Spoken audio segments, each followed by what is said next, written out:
comme Thomas l'a annoncé en introduction de ce culte, le thème du culte de ce dimanche est à propos des relations que les différentes églises locales peuvent avoir entre elles. On dit souvent que notre église baptiste ici est membre d'une fédération baptiste, une membre d'une union d'églises. Mais je pense qu'assez souvent, nous pouvons voir cela un peu comme une étiquette qu'on se donne pour peut-être se démarquer des différentes églises. Pour ne pas juste dire qu'on est une église évangélique, mais peut-être qu'on est une église évangélique baptiste. Et c'est ça notre différence. Mais cette affirmation et participation à une union d'églises ne s'arrête pas qu'à cela. Ce n'est pas qu'une étiquette. En faisant partie de cette fédération, nous entrons dans une histoire et dans une famille qui dépasse notre simple église locale. Lors de cette prédication ce matin, j'ai donc envie qu'on se pose la question suivante. Qu'est-ce que dit la Bible sur la nécessité que les églises soient en lien les unes avec les autres? Qu'est-ce que ça nous apporte concrètement d'avoir ce lien? Et donc, pour cela, je vous invite avec moi à entrer dans un petit parcours en étudiant trois facettes, trois réponses différentes à cette question, illustrées par trois textes différents. Mais, avant d'entrer dans ce parcours, je vous invite à la prière. Prions. Seigneur, merci pour notre Église baptiste de Lyon. Merci pour ce lieu où nous pouvons être réunis en famille. Mais je te prie aussi que ce matin, tu nous aides à prendre vraiment conscience à quel point ton Église est grande, à quel point tu veux qu'on soit unis, à quel point tu veux que nos relations d'amour fraternel soient vraiment présentes. Et je veux ce matin que tu m'aides et que tu aides les personnes qui vont écouter à comprendre l'Église d'une différente manière, d'une façon plus complète, et aide-nous à mettre cela en pratique dans nos vies. Amen. Amen. Je vous invite à commencer ce parcours en ouvrant vos Bibles à Acte 15, et nous lirons du verset 1 à 4. Lisons. Et quelques hommes descendirent de la Judée à Antioche et donnèrent aux frères cet enseignement. Vous ne pouvez pas être sauvés si vous ne vous faites pas circoncire comme la loi de Moïse l'ordonne. Paul et Barnabas les désapprouvèrent et eurent une violente discussion avec eux à ce sujet. On décida que Paul, Barnabas et quelques autres personnes d'Antioche iraient à Jérusalem pour parler de cette affaire avec les apôtres et les anciens. L'Église leur accorda l'aide nécessaire pour ce voyage. Ils traversèrent la Phénicie et la Samarie en racontant comment ceux qui n'étaient pas juifs s'étaient tournés vers le Seigneur. Cette nouvelle donnait une grande joie à tous les croyants. Quand ils arrivèrent à Jérusalem, ils furent accueillis par l'Église, par les apôtres et par les anciens. Et ils leur racontèrent tout ce que Dieu avait réalisé avec eux. Amen. Voilà. On voit que la crise que traversait Antioche avait l'air d'être tendue. Et de ce que la Bible nous dit de Paul, ce n'était pas un homme d'un tempérament super calme. Ce n'était pas quelqu'un qui ne voulait absolument jamais faire de vagues. Non, on peut s'imaginer donc que ces tensions pouvaient prendre de l'ampleur sur cette discussion sur l'obligation ou non de la circoncision pour les non-juifs. Et ce que ce texte nous montre d'une manière assez claire, c'est que dès le début de l'Église, une crise pour une Église locale obligeait une réflexion pour toutes les Églises. Cette grande décision, elle n'a pas été prise en interne. Mais il fallait que des membres de l'Église d'Antioche fassent appel à la réflexion de toutes les Églises. La question et la décision qui seront prises auront et ont encore aujourd'hui des implications pour eux et pour toutes les Églises. Réfléchissons une seconde. Si on revient au questionnement qu'avait l'Église d'Antioche, si on décidait que pour être chrétien, il fallait être circoncis, cela implique alors que la nouvelle alliance que nous avons grâce au sacrifice de Jésus-Christ nécessite aussi d'avoir une obéissance attentive aux lois qui ont été données pour les Juifs. que la repentance et la foi, seuls, ne sont pas suffisants pour la conversion, mais qu'en plus de cela, il fallait adapter sa vie et sa pratique à la loi des Juifs. Donc, cette décision obligeait un positionnement de l'Église sûr. Qu'est-ce qui fait vraiment une personne un disciple du Christ? Est-ce que c'est sa foi seule? Est-ce que c'est la grâce seule? Ou bien est-ce qu'il faut que cette personne obéisse à des lois en plus avant d'être sauvée? Et de plus, on voit que la décision qui sera prise lors de cette rencontre, elle ne sera pas communiquée seulement à l'église d'Antioche, mais Paul et Barnabas vont l'annoncer à toutes les églises autour. Cette décision devient donc fondamentale et normative. C'est-à-dire que cette décision fera autorité sur toutes les églises qui existaient. Et cette question, qui était, comme on l'a vu, d'une grande importance, avait besoin d'être traitée à une échelle plus grande qu'à l'échelle locale. Cet événement nous montre, pour nous, quelque chose de très important sur le contexte actuel. Les églises ne sont pas indépendantes dans le sens fort du terme. Par exemple, notre église baptiste de Lyon n'est pas une équipe qui doit imposer ses décisions et ses idées aux autres et s'opposer fermement à tous ceux qui sont en désaccord avec nous. Mais au contraire, nous croyons que l'Église, que notre Église, ne s'arrête pas au mur de notre communauté locale, mais qu'elle est constituée de toutes les personnes qui marchent avec nous, avec le même Seigneur Jésus-Christ. Et si c'est le cas, alors nous sommes appelés à chercher l'unité et non la discorde, de faire de notre mieux pour trouver des terrains d'entente avec les autres communautés locales, sans pour autant mettre de côté l'essentiel de notre foi. Cette décision appuie pour nous aujourd'hui le besoin d'une fédération d'églises. En tant que membres d'une fédération, nous croyons que nous ne pouvons pas prendre toutes nos décisions d'une manière locale et indépendante. Bien sûr, certaines décisions, comme par exemple les travaux de rénovation, la couleur des chaises dans la salle de culte, ou bien les choix des membres du conseil, peuvent être prises par notre communauté. Mais d'autres questions qui peuvent mettre en péril, surtout l'unité des églises, doivent être prises à une échelle plus haute que seulement l'échelle locale. La fédération devient donc un lieu d'unité, de discussion et de décision. Des lieux, par exemple, comme le congrès qu'on a tous les ans, permettent une discussion et une prise de décision grâce à la représentation de toutes les églises. Et au cours des années, la fédération, comme Thomas l'a dit, a pu réfléchir et adopter différents textes, cadres et fondateurs de cette même façon. Tous ces textes ont été votés au Congrès pour affirmer que ce ne sont pas seulement une élite qui les a décidés, mais l'ensemble des églises locales par leurs représentants. La justification biblique donc d'une union d'églises ne s'arrête donc pas là. Les églises ne sont pas seulement des lieux utiles pour prendre des décisions importantes, mais ce qu'on va voir par notre prochain texte, c'est que c'est un lieu où peut aussi se déployer l'amour et la communion entre les églises. Donc avant de lire notre prochain texte, je vais vous expliquer un peu le contexte. Dans le texte que nous allons lire, la région de la Judée, où se trouvait la ville de Jérusalem, passait par une période de forte famine. Et donc, Paul, d'un élan de générosité et aidé des autres églises qui existaient à l'époque, décide de mettre en pratique une collecte. Et voici ce que la Bible dit à ce propos. Ce que Paul dit à ce propos. En 2 Corinthiens, chapitre 8, versets 16 à 21. « Je remercie Dieu d'avoir inspiré à Tite autant de zèle pour vous que nous en avons. Tite a accepté notre demande. Bien plus, il était si plein de zèle qu'il a décidé spontanément de se rendre chez vous. Avec lui, nous envoyons le frère, dont toutes les églises font l'éloge pour son activité au service de la bonne nouvelle.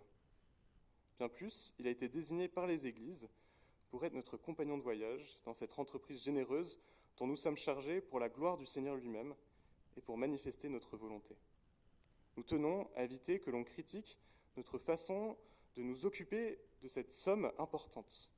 Nous cherchons à faire ce qui est bien, non seulement aux yeux du Seigneur, mais aussi aux yeux du monde. Dans ce texte, nous voyons très clairement et très tôt que la solidarité financière a été comprise comme quelque chose qui dépassait seulement la communauté locale. Le soutien des frères et sœurs dans le besoin ne s'arrêtait pas seulement à la frontière de l'Église, mais allait bien au-delà. Et ce qui est intéressant, c'est que l'Église de Corinthe, à qui Paul écrit ici, est dans un tout autre pays que la ville de Jérusalem. Corinthe et Jérusalem se trouvaient à une distance d'environ 1300 km d'écart. C'est un peu la distance entre Lyon et la ville de Copenhague, au Danemark. Cette solidarité ne s'arrête même pas à l'échelle nationale. Elle dépasse toutes les frontières. Dans l'Église, ce qui est important, ce n'est pas d'où on vient, mais à qui on appartient. Et c'est ce que Paul dit dans la première épître aux Corinthiens, au chapitre 12. Il dit « Un membre souffre-t-il, alors tous les autres souffrent avec lui. » De plus, cette collecte n'est pas à l'initiative d'une seule église, mais c'est un mouvement, une initiative de plusieurs. Une personne, on voit, est votée par l'ensemble des églises pour transporter cette somme jusqu'à Jérusalem. À l'époque, il n'existait pas de virement bancaire, et encore moins de wiro. Donc, pour transférer l'argent d'un endroit à un autre, il fallait choisir une personne de confiance pour transporter cette somme d'argent d'un point A à un point B. Paul souhaite donc d'éviter toute critique par rapport à la gestion de cette somme, de cette collecte et de cette œuvre de générosité. Cet envoi d'argent n'était pas quelque chose de fait à la légère. C'était une grande décision qui demandait beaucoup d'organisation. Encore une fois, ce que cette action nous montre, c'est que l'unité de l'Église nous oblige à ne pas nous concentrer seulement sur nos besoins. Si une Église est en crise, alors l'unité à laquelle nous aspirons nous donne le devoir d'une solidarité. La communion entre les Églises doit permettre cette solidarité. Nous devons, nous aussi, nous placer au-dessus de toute critique. La façon dont nous soutenons financièrement des personnes, des organisations ou des églises doit être faite, comme l'a organisé Paul, d'une manière responsable et sage. Et, encore une fois, notre participation à une fédération d'églises permet cette solidarité. En particulier, nos cotisations que notre église paye tous les ans permettent le développement de jeunes églises fraîchement implantées et le soutien de missionnaires qui sont envoyés au loin pour la mission. Donc, quand on donne une offrande à l'Église, une partie de celle-ci est utilisée pour le bon fonctionnement de notre Église baptiste de Lyon, mais une autre partie est envoyée aussi à la Fédération baptiste pour une utilisation solidaire inter-Église. Nous ne sommes pas une Église seule et indépendante. Mais, en disant cela, nous n'avons pas encore fini notre parcours. Nous n'avons pas encore fini de ce que la Bible dit sur l'importance de l'unité et des relations entre les églises.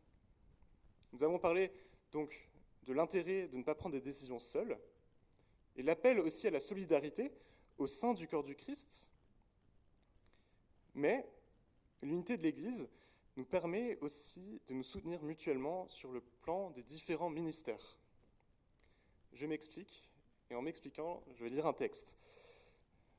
Le texte se trouve en Colossiens au chapitre 4, et nous lirons du verset 12 à 13. Lisons.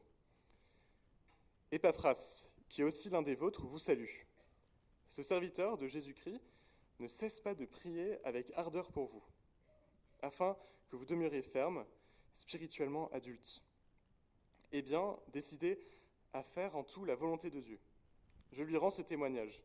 Il se donne beaucoup de peine pour vous, pour ceux de Laodicée et pour ceux d'Hiérapolis. Comme on voit dans ce texte, Épaphras, c'est un vrai prénom, oui. Il est décrit comme un serviteur du Christ à Colosse, à Laodicée et à Hiérapolis. Ces 3 villes sont en Turquie actuelle et sont toutes situées à 20 km d'écart les unes des autres. Traditionnellement, les 12 apôtres, et Paul aussi en particulier, on voit dans la Bible qu'ils exerçaient un ministère qui ne se limitait pas à une seule église. Mais les églises traditionnellement évangéliques affirment que le ministère des apôtres était quelque part unique en son genre dans l'histoire de l'Église. Ils ont servi pour la fondation de l'Église, mais aujourd'hui, nous ne pouvons pas les prendre comme un exemple pour définir par exemple le rôle d'un pasteur. Les apôtres, nous croyons, ne sont pas des successeurs, les pasteurs ne sont pas des successeurs des apôtres. Et c'est contrairement à ce que pense par exemple l'Église catholique. Mais, en disant cela, dans le Nouveau Testament, nous avons aussi l'exemple de certaines personnes, comme Épaphras, mais aussi Timothée et Tite, des disciples pour lesquels le ministère se déployait dans plus d'une seule église. Et cette question est une autre raison de l'intérêt d'une fédération. Avoir des ministères qui dépassent le service à une seule église crée des relations entre les différentes églises locales. Les églises sont reliées, quelque part, par ces personnes qui sont à leur service. Et cette communion permet la collaboration. Grâce à ces relations, nous pouvons partager et profiter des différentes compétences des personnes qui ne sont pas présentes dans toutes les églises. Un exemple très spécifique de cela se trouve dans le service juridique du Comité national des églises évangéliques de France, qu'on surnomme aussi CNEF très souvent. Donc, le CNEF emploie une personne qui travaille sur le plan juridique. Elle est juriste et elle permet de conseiller les différentes églises autour des lois qui les concernent. Et les lois qui concernent le culte sont un sujet extrêmement complexe et en changement en fait quasi constant. Et donc avoir une personne qui est spécialiste de ce sujet et dont le ministère ne se déploie pas dans une seule église mais dans beaucoup d'autres est une bénédiction énorme pour les églises. Et une autre manière aussi dont on voit les ministères se déployer d'une manière translocale se fait par la mise en place des présidents de région de notre fédération.